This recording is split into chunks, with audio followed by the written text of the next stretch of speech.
Guys, ഒന്ന് വീട്ടിൽ പോയി വന്നതിന്റെ പിറ്റേ ദിവസത്തെ കാഴ്ചകളാണ് നിങ്ങൾ കണ്ടോണ്ടിരിക്കുന്നത്. ഇത് നമുക്ക് ഒരുമിച്ച് ഒന്ന് വൃത്തിയാക്കി എടുക്കണം. കണ്ടില്ലേ റൂമിന്റെ അവസ്ഥ? കൊണ്ടുവന്ന് പെട്ടുപോലെ ഇവിടെ നനങ്ങിയിട്ടില്ല, അതേപോലെ ബെഡ്ഷീറ്റ് വിരിച്ചിട്ടില്ല, അങ്ങനെ ഒരുപാട് പണികളുണ്ട്. ദേ അലമാര പിന്നെ ഞാൻ നോക്കണേയില്ല കേട്ടോ. അപ്പൊ നമുക്ക് തുടങ്ങാം. വേഗം തന്നെ ഇതൊക്കെ നമുക്ക് വൃത്തിയാക്കി എടുക്കണം. അത് പിന്നെ അങ്ങനെയാണല്ലോ, ഒന്ന് വീട്ടിൽ പോയി വന്നു കഴിഞ്ഞാൽ പിന്നെ നമുക്ക് എല്ലാം തുടങ്ങും. ചെറിയൊരു മടിയൊക്കെ വരും അല്ലേ?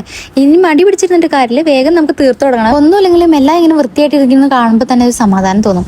അതിന് വേണ്ടിയെങ്കിലും വൃത്തിയാക്കി ഇടണം കേട്ടോ. ഇങ്ങനെ തന്നെയാണോ നിങ്ങൾ? വീട്ടിലുള്ള എന്റെ ഉണ്ണിയുടെയും ഡ്രസ്സും പിന്നെ കുറെ കച്ചറ സാധനങ്ങൾ എന്തൊക്കെയാണ്, അപ്പൊ അതൊക്കെ മാറ്റി മാറ്റി വേറെ വെച്ചിട്ട് ആ പെട്ടി ഫുള്ള് കാലിയാക്കിയിട്ട് ഞാൻ അടച്ചു വെക്കാട്ടാ.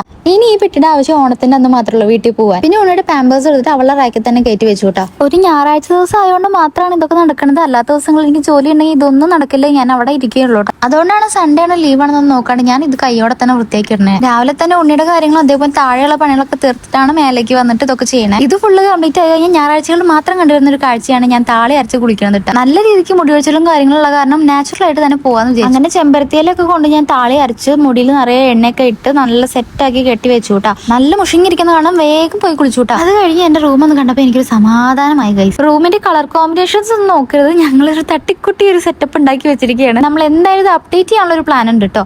അപ്പൊ വീഡിയോ ആദ്യമായിട്ട് കാണുന്ന ആരെങ്കിലും ഉണ്ടെങ്കിൽ സബ്സ്ക്രൈബ് ചെയ്ത് വെച്ചോളൂ. ബൈ.